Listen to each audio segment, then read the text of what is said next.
Hi everybody, I'm Joanne Petit, a transportation superintendent in the operations department, but I didn't always roll like this behind the desk. I started at Metro nearly 40 years ago, and it was right here behind the wheel of a bus. And let me tell you, things were a lot different back then. It was 1978 when voters authorized the creation of Metro.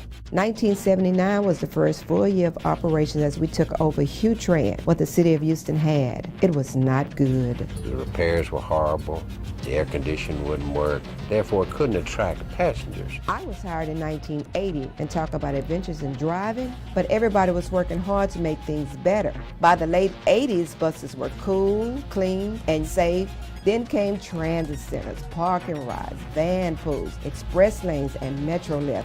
Our first light rail line was on track in 2004. Today we have 3. Our bus system is now a model of mobility for dozens of other cities rebuilding their system. I'm so proud of how far we've come, and you can always count on all of us here at Metro to go the extra mile for you.